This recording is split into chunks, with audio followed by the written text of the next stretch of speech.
ಅಡುಗೆ ಅಂದರೆ ಕೇವಲ ಹೊಟ್ಟೆ ತುಂಬಿಸೋದಲ್ಲ, ಪ್ರೀತಿಯಿಂದ ಬಡಿಸೋದು. ಈ ಕ್ಯಾಪ್ಸಿಕಮ್ ಬೋಟ್ ಚಾಟನ್ನು ಒಮ್ಮೆ ನೀವು ಇಷ್ಟಪಡೋರಿಗೆ ಮಾಡಿಕೊಡಿ, ಎಷ್ಟು ಖುಷಿಯಿಂದ ತಿಂತಾರೆ ನೋಡಿ. ನಮಸ್ತೆ, ಎಲ್ಲರನ್ನೂ ಮಾತಾಡಿಸ್ದಿ. ಅಡುಗೆ ಆಟದಲ್ಲಿ ಇವತ್ತು ಕ್ಯಾಪ್ಸಿಕಮ್ ಬೋಟ್ ಚಾಟ್. ಮೊದಲು ಒಂದು ಬೌಲನ್ನು ತಗೊಳ್ಳೋಣ. ಅದಕ್ಕೆ 1 ಟೇಬಲ್ ಸ್ಪೂನ್ ಅಕ್ಕಿ ಹಿಟ್ಟು, 1 ಟೇಬಲ್ ಸ್ಪೂನ್ ಚಿರೋಟಿ ರವೆ ಹಾಗೂ 1 ಟೀ ಸ್ಪೂನ್ ಕಾರ್ನ್ ಫ್ಲೋರನ್ನು ಹಾಕ್ಕೊಳ್ಳೋಣ. ಇದನ್ನೆಲ್ಲ ಹಾಕ್ಕೊಳ್ಳೋದ್ರಿಂದ ಎಷ್ಟು ಚೆನ್ನಾಗಿರುತ್ತೆ, ಟೇಸ್ಟು ಸಖತ್ತಾಗಿರುತ್ತೆ. ಹಾಗೆ ಈಗ ಇದಕ್ಕೆ 1/4 ಕಪ್ಪು ಕಡಲೆ ಹಿಟ್ಟನ್ನು ಹಾಕ್ಕೊಂಡೆ. ಇನ್ನೊಂದು ಸ್ವಲ್ಪ ಹಾಕ್ಕೊಂಡೆ, 1-2 ಸ್ಪೂನಷ್ಟು ಎಕ್ಸ್ಟ್ರಾ ಹಾಕ್ಕೊಂಡೆ. ಹಾಗೆ ಇದಕ್ಕೆ ಮೊಸರನ್ನು ಆ್ಯಡ್ ಮಾಡ್ತಾಯಿದ್ದೀನಿ, 1 ಟೀ ಸ್ಪೂನ್. ಹಾಗೆ ರುಚಿಗೆ ತಕ್ಕಷ್ಟು ಉಪ್ಪು, 1 ಟೀ ಸ್ಪೂನ್ ಅಚ್ಚ ಖಾರದ ಪುಡಿ. ಖಾರ ಬೇಕು ಅಂದರೆ ಜಾಸ್ತಿ ಹಾಕ್ಕೊಳ್ಳಿ, ನಾವು ಖಾರ ಜಾಸ್ತಿ ತಿನ್ನೋರಲ್ಲ. ಹಾಗೆ ಇದು ಅಜ್ವಾನ ಮತ್ತು ಜೀರಿಗೆ ಪುಡಿ. ಇದನ್ನು ಕೂಡ 1 ಚಮಚ ಹುರ್ಕೊಂಡಿದ್ದೀನಿ ನಾನು, ಹಾಗೆ ಪೌಡ್ರ್ ಮಾಡಿ ಹಾಕ್ತಾಯಿದ್ದೀನಿ ನೋಡಿ. 1/4 ಕಪ್ಪಲ್ಲಿ ನೀರು ತೊಗೊಂಡಿದ್ದೀನಿ, ಸ್ವಲ್ಪನೇ ಹಾಕ್ಕೊಂಡು ಇದನ್ನೆಲ್ಲ ಚೆನ್ನಾಗಿ ಮಿಕ್ಸ್ ಮಾಡ್ಕೋಬೇಕು. ಸ್ವಲ್ಪ ನೀರನ್ನು ಹಾಕ್ಕೊಂಡು ಈ ಥರ ಮಿಕ್ಸ್ ಮಾಡ್ತಾ ಬರಬೇಕು. ಒಮ್ಮೆಲೆ ನೀರು ಹಾಕ್ಕೊಂಡ್ರೆ ಹಿಟ್ಟು ಎಷ್ಟು ಹಾಕಿದರೂ ಸಾಕಾಗಲ್ಲ, ಇಷ್ಟು ಸಾಕಾಗತ್ತೆ. ಇದರಲ್ಲೂ ಒಂದು ಸ್ವಲ್ಪ ಹಿಟ್ಟು ಮಿಕ್ಕತ್ತೆ. ಎಕ್ಸಾಕ್ಟ್ ಹದ ಮಾಡೋದು ಅಂದರೆ ಕಷ್ಟ, ಒಂದು ಸ್ವಲ್ಪ ಹೆಚ್ಚಾಗೇ ಆಗುತ್ತೆ. ಅದನ್ನು ವೇಸ್ಟ್ ಮಾಡೋದು ಬೇಡ. ನಿಮಗೆ ಗೊತ್ತು, ಈಗಾಗಲೇ ನನ್ನ ವಿಡಿಯೋ ನೋಡಿದವರಿಗೆ ನಾನು ವೇಸ್ಟ್ ಮಾಡಲ್ಲ ಅಂತ. ನೋಡಿ, ಕಲರು ಸೂಪರ್, ಹದನೂ ಸೂಪರ್. ವಾವ್! ಈ ರೀತಿ ಮಾಡಿದ ಕೆಲಸಗಳೆಲ್ಲ ಚೆನ್ನಾಗಾಗಿಬಿಟ್ರೆ ಎಷ್ಟು ಖುಷಿಯಾಗುತ್ತೆ ಗೊತ್ತಾ. ಅಡುಗೆನೂ ಕೂಡ ಪಟ ಆಗುತ್ತೆ. ಇದನ್ನು ಮುಚ್ಚಿ ಒಂದು ಕಡೆ ಎತ್ತಿಟ್ಕೊಳ್ಳೋಣ. ಹಾಗೆ ಈಗ ನಾವು ಮುಂದಿನ ಕೆಲಸವನ್ನು ಮಾಡೋಣ. ಈಗ ಒಂದು ಗಜ್ರಿಯನ್ನು ತಗೋತಾ ಇದ್ದೀನಿ ನಾನು. ಗಜ್ರಿ 2 ಸೈಡನ್ನು ಸ್ವಲ್ಪ ಕಟ್ ಮಾಡಿಕೊಂಡು ಸಿಪ್ಪೆಯನ್ನು ತೆಕ್ಕೊಳ್ಳೋಣ. ಹಾಗೆ ಇದನ್ನು ನಾವು ತುರ್ಕೊಳ್ಬೇಕೀಗ. ಒಂದು ಗಜ್ರಿ ಸಾಕಾಗತ್ತೆ. ಏನು ಮಾಡ್ತಾಯಿದ್ದೀನಿ ಅಂತ ಗೆಸ್ ಮಾಡಿ ನೋಡುವ. ಏನು ಮಾಡ್ತಾಯಿದ್ದೀನಿ ಅಂತಲೇ ಗೊತ್ತಾಗಲ್ಲ ಅಲ್ವಾ? ಹೌದು, ಸೀಕ್ರೆಟ್ ಹಾಗೂ ಸ್ಪೆಷಲ್ ಆಗಿದೆ. ವಿಡಿಯೋ ಮಿಸ್ ಮಾಡದೆ ನೋಡ್ತಾ ಹೋಗಿ. ಸ್ಪೆಷಲ್ ಆಗಿರುವ ಒಂದು ಐಟಮ್ ನಿಮಗಾಗಿ ಕಾಯ್ತಾ ಇರುತ್ತೆ. ನಾನೀಗ ಇದನ್ನು ತುರ್ಕೋತಾ ಇದ್ದೀನಿ. ಇದನ್ನು ಕಟ್ ಮಾಡಿದರೆ ಚೆನ್ನಾಗಿರಲ್ಲ, ಹೀಗೆ ತುರ್ಕೊಳ್ಳೇಬೇಕು, ಆಗಲೇ ಇದರ ಟೇಸ್ಟ್ ಜಾಸ್ತಿ ಆಗುತ್ತೆ. ನೋಡಿ, ಇಷ್ಟು ತುರಿ ಸಿಕ್ತು, ಇಷ್ಟು ಸಾಕು. ಕ್ಯಾಬೇಜವನ್ನು ತೊಗೊಂಡಿದ್ದೀನಿ, ಚಿಕ್ಕದಾಗಿರುವಂಥದ್ದು. ಇಷ್ಟು ಬೇಕಾಗಲ್ಲ, ಸ್ವಲ್ಪ ತುರಿ ಸಾಕಾಗತ್ತೆ ಇದ್ರದ್ದು. ಅದಕ್ಕಾಗಿ ಸ್ವಲ್ಪನೇ ತುರ್ಕೋತಾ ಇದ್ದೀನಿ ನಾನು ಎಷ್ಟು ತೊಗೊಂಡಿದ್ದೀನೋ ಅಷ್ಟು ಬೇಕಾಗಲ್ಲ ಇದಕ್ಕೆ. ನೋಡಿ, 1-2 ಟೇಬಲ್ ಸ್ಪೂನಷ್ಟು ತುರಿ ಸಿಕ್ಕಿದರೆ ಸಾಕು ಇದರಲ್ಲಿ. ಇಷ್ಟು ಸಾಕಾಗತ್ತೆ. ಈಗ ನಮ್ಮ ಹೀರೋ ಎಂಟ್ರಿ.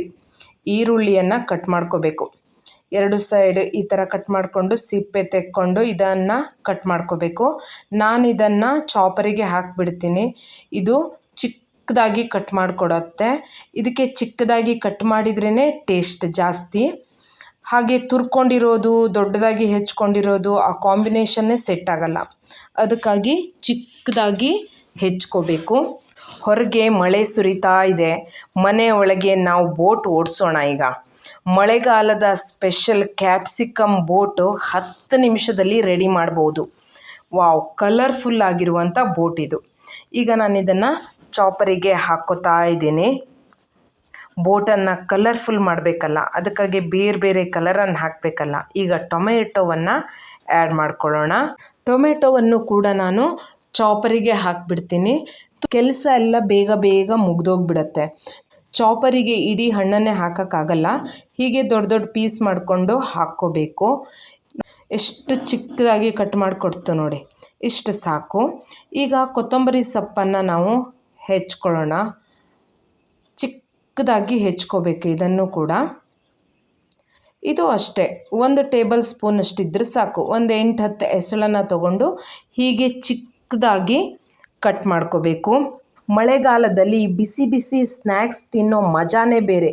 ಈ ಕ್ಯಾಪ್ಸಿಕಮ್ ಬೋಟ್ ಚಾಟ್ ಚಹಾ ಕಾಫಿ ಜೊತೆ ಸೂಪರಾಗಿರುತ್ತೆ ನೋಡಿ. ಎಲ್ಲ ಈಗ ಹೆಚ್ಕೊಂಡು ತುರ್ಕೊಂಡು ಆಯಿತು. 2-3 ಟೇಬಲ್ ಸ್ಪೂನಷ್ಟು ಎಲ್ಲವೂ ಇದೆ. ಈರುಳ್ಳಿ, ಟೊಮೆಟೊ, ಕೊತ್ತಂಬರಿ ಸೊಪ್ಪು, ಕ್ಯಾರೆಟು ಹಾಗೂ ಕ್ಯಾಬೇಜ ಇದಿಷ್ಟನ್ನು ಈಗ ಪಕ್ಕಕ್ಕೆ ಇಟ್ಕೊಳ್ಳೋಣ.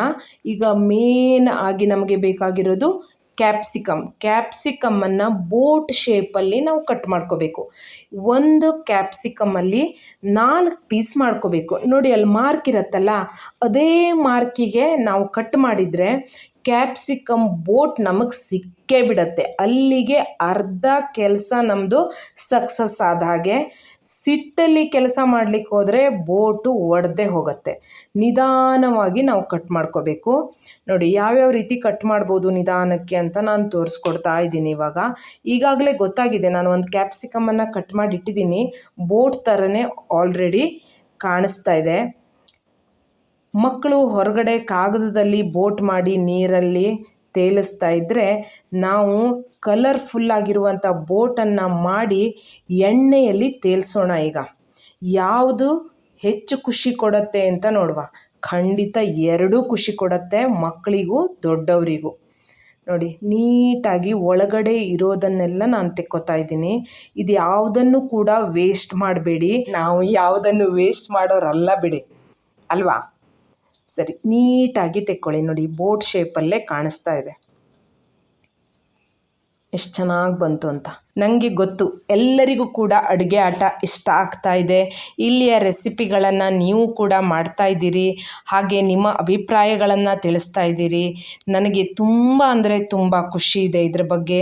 ಇನ್ನೂ ಏನಾದರೂ ಹೊಸ ಹೊಸ ಅಡುಗೆಗಳನ್ನು ಮಾಡಬೇಕು, ಜನರಿಗೆ ತಿಳಿಸ್ಕೊಡ್ಬೇಕು ಅನ್ನೋ ಖುಷಿ ನನಗೂ ಕೂಡ ಇದೆ. ನಾನು ಕೂಡ ಒಳ್ಳೊಳ್ಳೆ ರೆಸಿಪಿಗಳನ್ನು ಕೊಡ್ತಾ ಹೋಗ್ತೀನಿ, ನಿಮ್ಮ ಜೊತೆ ಶೇರ್ ಮಾಡ್ಕೋತೀನಿ. ನನ್ನ ಖುಷಿಯನ್ನು ಕೂಡ ನಾನು ಹೆಚ್ಚು ಮಾಡ್ಕೋತೀನಿ. ನೋಡಿ ಗ್ರೀನ್ ಬೋಟ್ ರೆಡಿ ಆಗ್ತಾ ಇದೆ. ಇವತ್ತು ಎನ್ವಿರಾನ್ಮೆಂಟಲ್ ಡೇ ಅಲ್ವಾ, ಕೋಇನ್ಸಿಡೆನ್ಸ್, ನಾನು ಇದನ್ನೇ ಚೂಸ್ ಮಾಡಿದೆ. ಎಣ್ಣೆ ಕಾಯಲಿಕ್ಕೆ ಇಟ್ಟಿದ್ದೀನಿ, ಕಾದಿದೆ. ಈಗ ಹಿಟ್ಟು ಕಲಸಿಟ್ಟಿರೋದನ್ನು ತೆಕ್ಕೊಳ್ಳೋಣ. ಈಗ ನೋಡಿ ಈ ಕ್ಯಾಪ್ಸಿಕಮ್ ಬೋಟನ್ನು ಅಡಿಗಡೆ ಮಾತ್ರ ಈ ರೀತಿ ಹಿಟ್ಟಲ್ಲಿ ಅದ್ದಬೇಕು. ಇದನ್ನು ಫುಲ್ ಕವರ್ ಮಾಡೋ ಅವಶ್ಯಕತೆ ಇಲ್ಲವೇ ಇಲ್ಲ, ಹಾಫ್ ಮಾತ್ರ. ಈ ಥರ ಎಣ್ಣೆಯಲ್ಲಿ ತೇಲ್ಬಿಡಬೇಕು. ದೋಣಿ ಸಾಗಲಿ ಮುಂದೆ ಹೋಗಲಿ, ಖುಷಿ ಹೇಳಿದೆ ಅಷ್ಟೇ, ಖಂಡಿತ ಹಾಡಕ್ಕೆ ಬರಲ್ಲ ನನಗೆ. ನೋಡಿ ಎರಡೆರಡು ಕಲರ್ ಇದೆ. ಮೇಲ್ಗಡೆ ಒಂದು ಕಲರು, ಅಡಿಗಡೆ ಇನ್ನೊಂದು ಕಲರು. ಮೀಡಿಯಮ್ ಫ್ಲೇಮಲ್ಲಿ ಫ್ರೈ ಮಾಡ್ಕೋಬೇಕು. ನೋಡಿ ಕಲರ್ ಎಷ್ಟು ಸಖತ್ತಾಗಿ ಬರ್ತಾ ಇದೆ ಅಂತ. ಎಲ್ಲ ಕರೆದ ಆದಮೇಲೆ ಹೀಗೆ ಒಂದು ಬಟ್ಲಲ್ಲಿ ಹಾಕಿಟ್ಕೊಂಡು, ಈಗ ಇದಕ್ಕೆ ಎಣ್ಣೆ ಜಾಸ್ತಿ ಅನಿಸಿದರೆ ಟಿಶ್ಯೂ ಪೇಪರಿಂದ ಒಳಗಡೆ ಎಣ್ಣೆಯನ್ನೆಲ್ಲ ತೆಗೆದುಬಿಡಿ. ಈ ರೀತಿಯಾಗಿ ಟಿಶ್ಯೂ ಪೇಪರೆಲ್ಲ ಒಳಗಡೆ ಹಾಕ್ಕೊಳ್ಳಿ. ಆಯಿಲಿ ಅಂತ ಅನಿಸೋದೇ ಇಲ್ಲ, ಅಷ್ಟು ಡ್ರೈ ಆಗಿರುತ್ತೆ. ಈಗ ಇದನ್ನು ತೆಗೆದಿಟ್ಕೊಂಡು ಇದಕ್ಕೆ ಒಳಗಡೆ ಫಿಲ್ ಮಾಡಬೇಕೀಗ. ನಾವು ತುರಿದು ಹೆಚ್ಚಿಟ್ಕೊಂಡಿದ್ದೀವಲ್ಲ ಅದನ್ನೆಲ್ಲ. ಈಗ ನಾನು ಕ್ಯಾರೆಟನ್ನು ಹಾಕ್ತಾಯಿದ್ದೀನಿ ಇದಕ್ಕೆ, ಹಾಗೆ ಈಗ ಕ್ಯಾಬೇಜವನ್ನು ಹಾಕ್ತಾಯಿದ್ದೀನಿ. ಕಲರ್ಫುಲ್ಲಾಗಿ ಕಾಣಿಸ್ತಾ ಇದೆ ನೋಡಿ. ಹಾಗೆ ಈರುಳ್ಳಿಯನ್ನು ಹಾಕ್ಕೊಂಡೆ. ಈಗ ಟೊಮೆಟೊ ಎಂಟ್ರಿ ಕೊಡುತ್ತೆ ನೋಡಿ, ಟೊಮೆಟೊವನ್ನು ಹಾಕ್ಕೋಬೇಕು. ಹೀಗೆ ಚಾಟ್ ಮಸಾಲ ಹಾಕ್ತಾಯಿದ್ದೀನಿ ಇವಾಗ ನಾನು. ಹಾಗೆ ಸ್ವಲ್ಪ ಸಾಲ್ಟನ್ನು ಕೂಡ ಉದುರಿಸ್ಕೊಳ್ಳಿ, ಚೆನ್ನಾಗಿರುತ್ತೆ. ಬೇಕು ಅಂತೇನೂ ಇಲ್ಲ, ಹಾಕಿದರೂ ಕೂಡ ಚೆನ್ನಾಗಿರುತ್ತೆ. ಹಾಗೆ ಕೊತ್ತಂಬರಿ ಸೊಪ್ಪನ್ನು ಈಗ ನಾನು ಹಾಕ್ತಾಯಿದ್ದೀನಿ. ಇದ್ರ ಮೇಲೆ ಮತ್ತೆ ಕ್ಯಾರೆಟನ್ನು ಹಾಕ್ತಾಯಿದ್ದೀನಿ. ಹಾಗೆ ಈಗ ಶೇವನ್ನು ಹಾಕ್ತಾಯಿದ್ದೀನಿ. ಇನ್ನೂ ಚಿಕ್ಕದಾಗಿರೋ ಶೇವ್ ಹಾಕ್ಕೊಂಡ್ರೂ ಕೂಡ ತುಂಬ ಚೆನ್ನಾಗಿರುತ್ತೆ. ಈಗ ಉಳಿದೆಲ್ಲವಕ್ಕೂ ಕೂಡ ಇದೇ ರೀತಿ ಮಾಡ್ಕೊಳ್ಳೋಣ. ಮನೆಗೆ ಯಾರಾದರೂ ಗೆಸ್ಟ್ ಬಂದರೂ ಕೂಡ ಮಾತಾಡ್ತಾ ಸ್ಪೆಷಲ್ ಆಗಿರುವಂಥ ರೆಸಿಪಿಯನ್ನು ಮಾಡಿ ಅವರನ್ನು ಸಂತೋಷಪಡಿಸ್ಬೋದು. ಮಕ್ಕಳು ಕೂಡ ಆ ತರಕಾರಿ ಬೇಡ ಈ ತರಕಾರಿ ಬೇಡ ಅಂತ ಗಲಾಟೆ ಮಾಡ್ತಾನೇ ಇರ್ತಾರೆ. ಈ ರೀತಿ ಬೋಟ್ ಶೇಪಲ್ಲಿ ಕಟ್ ಮಾಡಿ ಟೇಸ್ಟಿಯಾಗಿರುವಂಥ ರೆಸಿಪಿಯನ್ನು ಮಾಡಿಕೊಟ್ರೆ ಅವರು ಕೂಡ ಖುಷಿಯಿಂದ ತಿಂತಾರೆ. ಅದಕ್ಕೆ ಹೇಳಿರೋದು ಇದು ಅಡುಗೆ ಆಟ ಅಂತ. ನೀವು ಕೂಡ ಸಬ್ಸ್ಕ್ರೈಬ್ ಮಾಡ್ಕೊಳ್ಳಿ, ಶೇರ್ ಮಾಡಿ, ನಿಮ್ಮ ರಿಲೇಟಿವ್ಸಿಗೆ ಫ್ರೆಂಡ್ಸಿಗೆ ಹೇಳಿ. ನಿಮ್ಮ ಜೊತೆಗೆ ಅವರು ಕೂಡ ಸಂತೋಷವನ್ನು ಪಡಲಿ. ಖಂಡಿತ ನಾನು ಕೂಡ ಸಂತೋಷವನ್ನು ಪಡ್ತೀನಿ. ನಿಮ್ಮೆಲ್ಲರ ಸಪೋರ್ಟಿಂದನೇ ನಾನು ಹೀಗೆ ಬೇರೆ ಬೇರೆ ರುಚಿಯಾದ ತಿಂಡಿಯನ್ನು ಮಾಡ್ತಾ ಇರೋದು. ಬೋಟ್ ಅಂತೂ ರೆಡಿ ಆಗ್ತಾ ಇದೆ. ನದಿ ಬೇಕಾ, ಸಮುದ್ರ ಬೇಕಾ, ಏನು ಬೇಕು ನೀವೇ ನೋಡ್ಕೊಳ್ಳಿ. ಯಾವುದರಲ್ಲಿ ತೇಲಿಸ್ತೀರಾ ಅನ್ನೋದು ನಿಮಗೆ ಬಿಟ್ಟಿದ್ದು. ಈ ಬೋಟನ್ನು ನೋಡಿದರೆ ಟೇಸ್ಟ್ ಮಾಡಲಿಕ್ಕೆ ಅಂತ ಮಳೆನೂ ಕೂಡ ಮನೆಯೊಳಗೆ ಬಂತು. ಹುಷಾರು. ಹುಳಿ ಇದೆ, ಸಿಹಿ ಇದೆ, ಖಾರ ಇದೆ. ಸಖತ್ತಾಗಿರುವ ರುಚಿಯನ್ನು ಹೊತ್ಕೊಂಡು ಬರುವಂತಹ ಚಾಟ್ ಬೋಟ್ ಇದು. ಮಿಸ್ ಮಾಡಲೇಬೇಡಿ, ಸಖತ್ತಾಗಿರುತ್ತೆ. ಮಳೆಗಾಲಕ್ಕಂತೂ ಹೇಳು ಮಾಡಿಸಿದಂತಹ ರೆಸಿಪಿ ಇದು. ಎಲ್ಲರೂ ಕೂಡ ಖಂಡಿತ ಇಷ್ಟಪಡ್ತಾರೆ. ಎಷ್ಟು ಕಲರ್ಫುಲ್ಲಾಗಿ ಕಾಣಿಸ್ತಾ ಇದೆ ನೋಡಿ. ಒಮ್ಮೆ ಟ್ರೈ ಮಾಡಿ ಹೇಗಿತ್ತು ಅಂತ ನನಗೆ ತಿಳಿಸಿ. ಹಾಗೆ ಇದಿಷ್ಟು ಹಿಟ್ಟು ಮಿಕ್ಕಿತ್ತಲ್ವ, ಇದನ್ನು ಯಾಕೆ ವೇಸ್ಟ್ ಮಾಡೋದು? ಮಿಕ್ಕಿರುವಂಥ ಎಲ್ಲ ತರಕಾರಿಗಳನ್ನೆಲ್ಲ ಕೂಡ ಈ ಹಿಟ್ಟಿಗೆ ಹಾಕ್ಕೊಳ್ಳೋಣ. ಆ ಕ್ಯಾಪ್ಸಿಕಮ್ ಒಳಗಡೆ ಪೀಸನ್ನು ಕೂಡ ಹೆಚ್ಚಿ ಹಾಕಿದ್ದೀನಿ ನಾನು, ಅದನ್ನು ವೇಸ್ಟ್ ಮಾಡಿಲ್ಲ. ಹೀಗೆ ಚೆನ್ನಾಗಿ ಮಿಕ್ಸ್ ಮಾಡಿಕೊಂಡು ಇದನ್ನು ಕೂಡ ಎಣ್ಣೆಯಲ್ಲಿ ಕರೆದ್ರೆ ಎಷ್ಟು ಚೆನ್ನಾಗಿರೋ ಟೇಸ್ಟ್ ಅಂತಂದರೆ ಇದರ ರೆಸಿಪಿಯನ್ನು ಕೂಡ ವಿಡಿಯೋ ಮಾಡಿ ಹಾಕ್ಬೋದು. ಅಷ್ಟು ಚೆನ್ನಾಗಿರುತ್ತೆ. ಕೆಲವೊಬ್ಬರಿಗೆ ಅನಿಸ್ಬೋದು ಆಯ್ಲಿ ಅಂತ. ಆದರೆ ಹೊರಗಡೆ ಹೋಗಿ ಗೋಬಿ ಮಂಚೂರಿ ತಿನ್ನುವಾಗ, ಮಸಾಲ ಪುರಿ ತಿನ್ನುವಾಗ ನಮಗೆ ಅದ್ಯಾವುದು ನೆನಪಿಗೆ ಬರಲ್ಲ ಅಲ್ವಾ? ಹೀಗೆ ಮನೆಯಲ್ಲಿ ರುಚಿಯಾದಂತಹ ಶುಚಿಯಾದಂಥ ತಿಂಡಿಗಳನ್ನು ಮಾಡ್ತಾ ತಿಂದರೆ ಏನೂ ಆಗಲ್ಲ. ಒಂದು ಸೀಕ್ರೆಟ್ ಹೇಳ, ಕರಿದ ತಿಂಡಿಗಳನ್ನು ತಿನ್ನುವಾಗ ಬಿಸಿ ಬಿಸಿದೇನಾದರೂ ಕುಡಿದು ಬಿಡಬೇಕು. ವಾವ್, ಸಖತ್ತಾಗಿರುವಂತಹ ಬೋಟ್ ಚಾಟ್ ನಮಗಾಗಿ ವೇಟ್ ಮಾಡ್ತಾ ಇದೆ. ಇನ್ಯಾಕೆ ತಡ, ಎಂಜಾಯ್ ಮಾಡೋದೇ. ನೋಡಿ ಎಷ್ಟು ಕಲರ್ಫುಲ್ ಆಗಿದೆ, ಹಾಗೆ ಟೇಸ್ಟಿ ಕೂಡ ಆಗಿದೆ. ಮನೆಯಲ್ಲೇ ಈ ರೀತಿಯಾದಂಥ ಹೊಸ ಹೊಸ ರುಚಿಗಳನ್ನು ಮಾಡ್ತಾ ಹೋಟೆಲನ್ನಾಗೆ ನಿಮ್ಮ ಮನೆಯನ್ನು ಮಾಡ್ಕೊಳ್ಳಿ. ನೋಡಿ, ಬೋಟ್ ರೀತಿಯಲ್ಲೇ ಕಾಣಿಸ್ತಾ ಇದೆ ಇದು. ಟೇಸ್ಟು ಕೂಡ ಸೂಪರ್ ಆಗಿರುತ್ತೆ. ಮಿಸ್ ಮಾಡದೆ ಮಾಡಿ ಹೇಗಿತ್ತು ಅಂತ ತಿಳಿಸಿ. ಅಡುಗೆ ಆಟ ಇದು ಮನೆಯೂಟದ ಸಂಭ್ರಮ. ಸಬ್ಸ್ಕ್ರೈಬ್ ಮಾಡ್ಕೊಳ್ಳಿ, ಲೈಕ್ ಶೇರ್ ಮಾಡೋದನ್ನು ಮರಿಲೇಬೇಡಿ. ಧನ್ಯವಾದಗಳು.